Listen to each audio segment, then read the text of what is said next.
Alright guys, today I have a new video for you. This is something that I've done a lot of research on and I've utilized almost my entire career. Something that nobody ever talks about. I'm telling you right now, this is something that you want to know about, and it's going to help you catch more fish from right now all the way through the fall. So check it out. If you haven't yet, hit that subscribe button in the bottom right hand corner. Greatly would appreciate it. Hit that notification too so you're notified every time I drop a YouTube video. Right now, I'm posting 2 videos per week and up to 3 streams per week. 1 to 3 just depending on my schedule. So make sure you stay tuned for that. I got some really great stuff coming down the pipe as well. So we're going to have a busy year in 2021. We're going to make it the best year yet. I'm tired of all the negativity. Let's make this year the best. So stay tuned right after this for a topic that I promise you're going to want to hear about.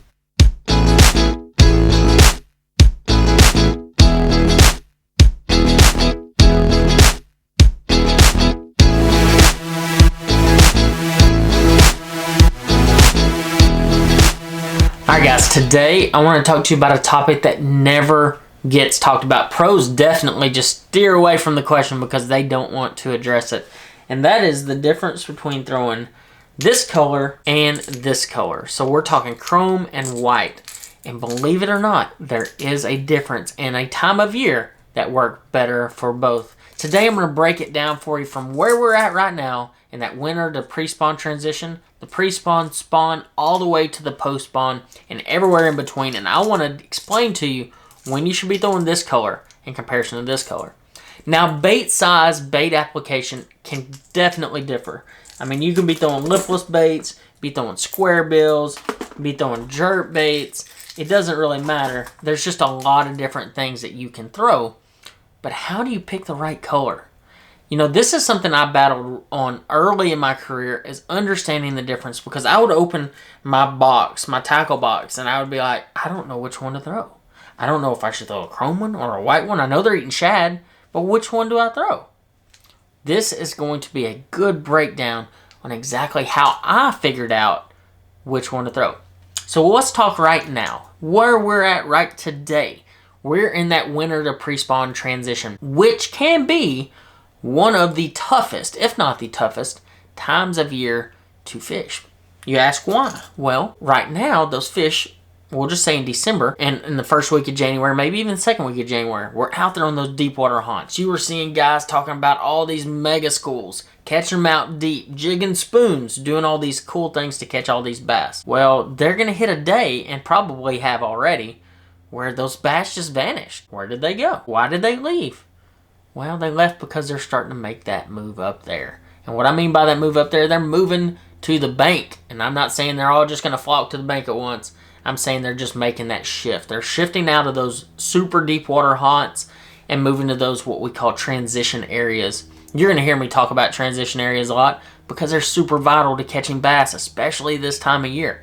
So you have to understand and identify those transition areas.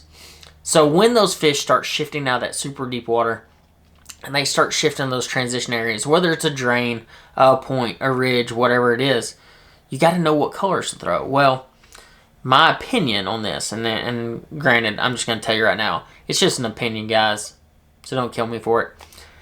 My opinion is when those bass start to move up their shallow, they've been gorging on shad for the last month and a half, 2 months, just gorging, just making themselves big, thick, sitting down there just eating them super deep water. When they first shift up, one of my favorite baits to throw is a chrome blue lipless crankbait.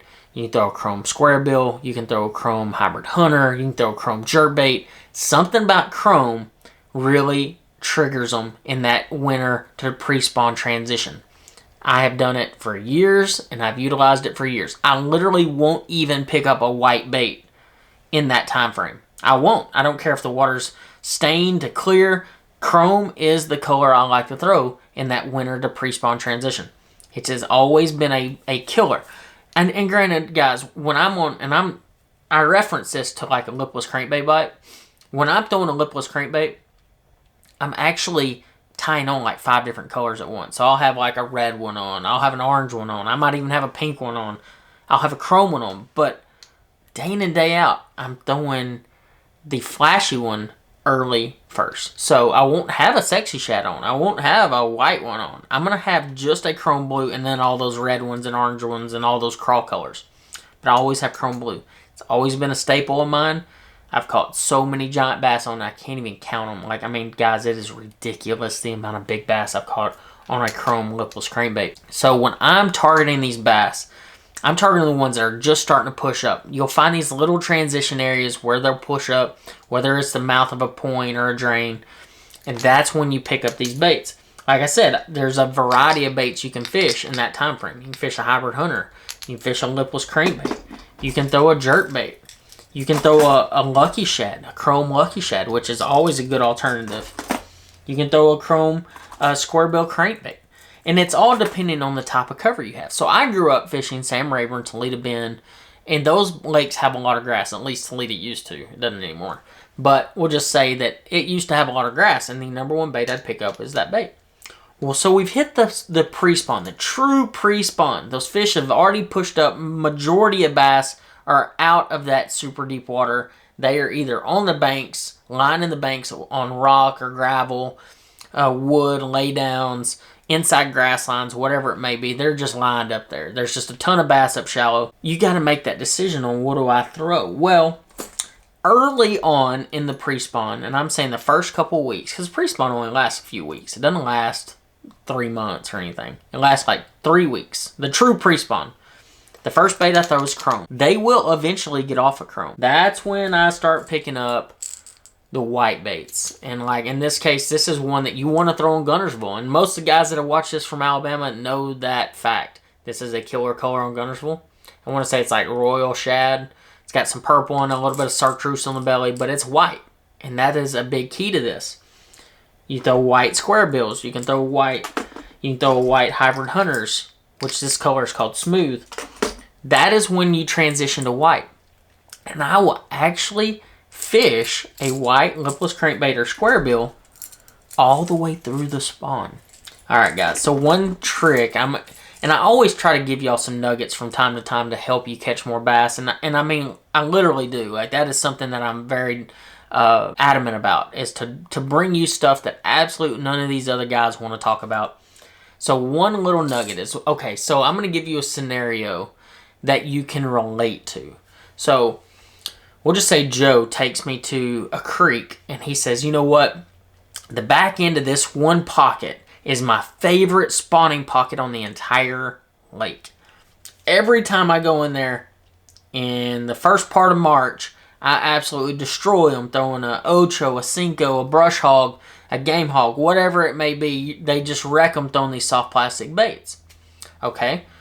Well, Joe takes me into this pocket, and we start fishing down this bank, and it's literally every 5th cast, 7th cast, we're getting a bite, catching a fish, and they're all male bass, and they're all about this big, and they're all to pound and a half to 2 pounds, maybe 2.5 pounds, and we might catch a female, we might catch a 3.5, 4 pounder, like, man, there we go, that's the right one.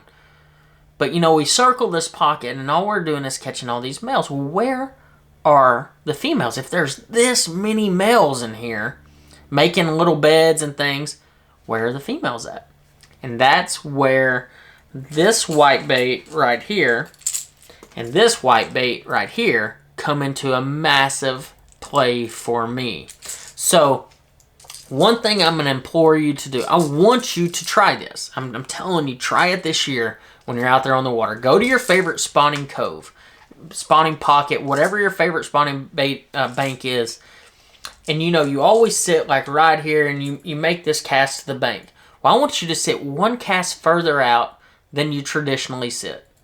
Okay, and you're going to say, okay, why would you do that? Well, when you're those bass are getting ready to spawn, they're right there. They're pulled up. All those males are on the bank. Those females are very close. They're not a quarter mile away, a half a mile away. They're literally a cast away. And so many guys put their boats right on top of them. So we'll just say, for instance, you're fishing a grass lake. And you're throwing up there on the bank, and there's little bushes, and there's all these things right up there on the grass, or right up there on the bank. Well, there's an inside grass line a lot of times, whether it's hydrilla, milfoil, inside pad stem line, whatever it may be. There's always that little inside line. that's where those big females are going to be sitting. And that's when white baits like this really tend to shine. I'll give you another scenario. You're fishing a lake that doesn't have grass. And believe me, I know there's a lot of lakes out there like that.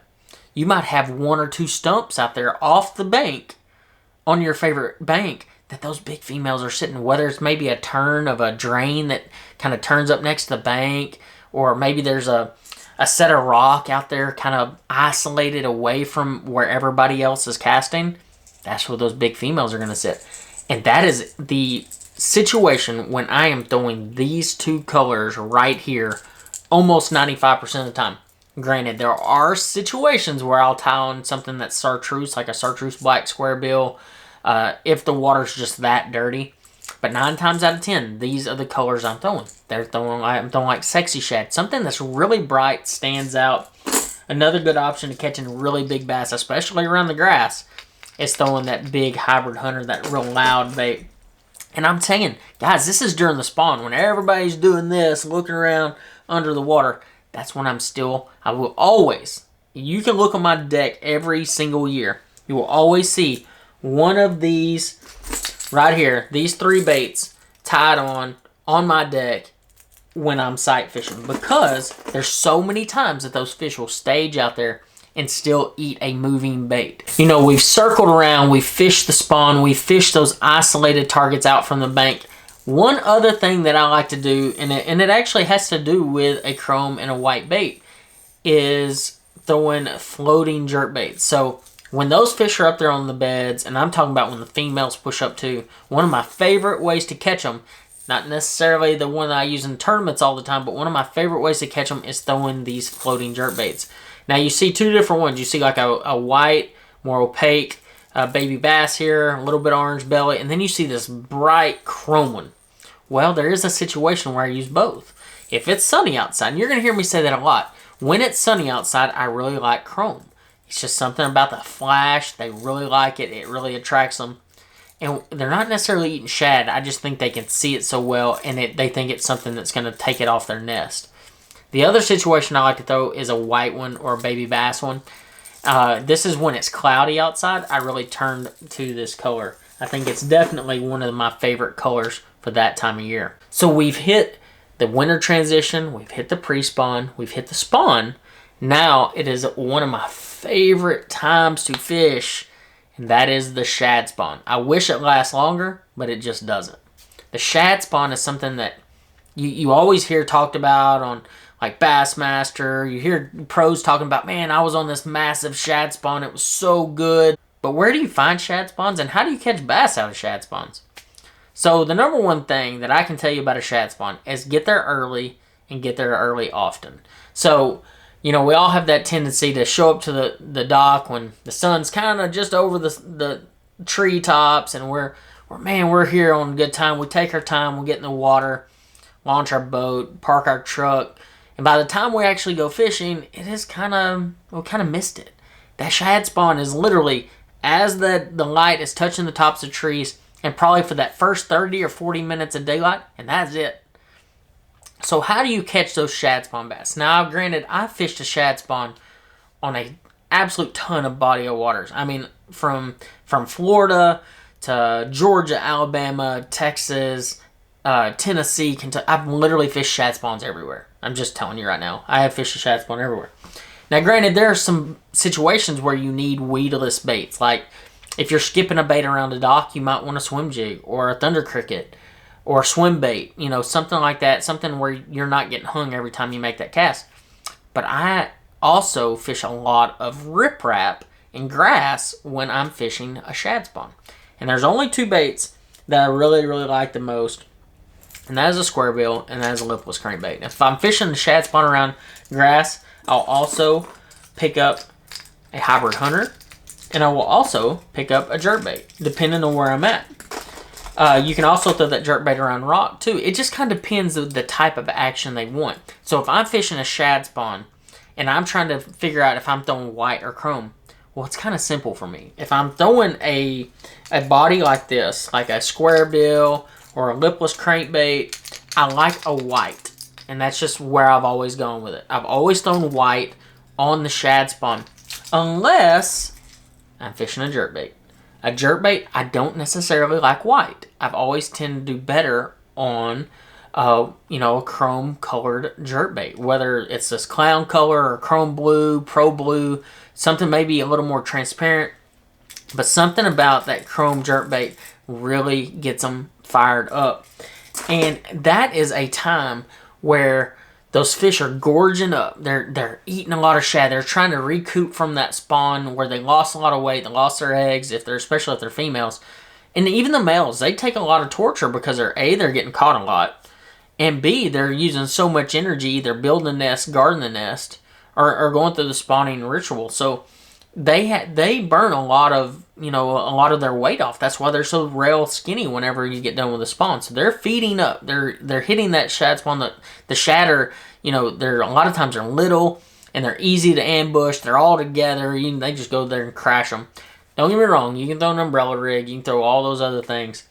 But today, all I wanted to do is kind of break down the differences between chrome and white, when you should throw them and how you should throw them. Overall, guys, you can throw a bunch of different colors out there and catch bass. That has been proven day in and day out. But in this particular situation, figuring out when to throw a chrome bait in comparison to when to throw in a white bait can mean the difference between a lot of bass for you.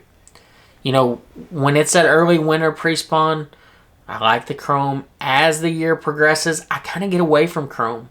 I kind of go more towards the white baits through the spawn, post-spawn. As the fall comes in, though, that's when I put my white baits back up and I pull out my chrome baits again. Whether it's a chrome waking bait, a chrome lipless bait, a chrome hybrid hunter, it doesn't matter. Chrome baits tend to shine early in the year and late in the year. They actually, you can almost say that from about October to January are chrome, and everywhere else in between is either white or transparent colors. And that's a great way to break it down. Still, every day is a little different. And when you're on the water, look at the sky. Is it sunny? Is it post-frontal? Is it cloudy? And make your decision based off of that. Because day in and day out, you're the one that has to make the decision when you're on the water. This is just a guide to help you get some confidence in the difference between chrome and white. Guys, I hope you really like this video. This one was hard for me. I'm not going to lie. Because the deal is there's so many different situations and little variables that it takes to catch these bass on both of these color baits. But if you take this as a simple guide, the next time you go fishing, it will help you catch bass.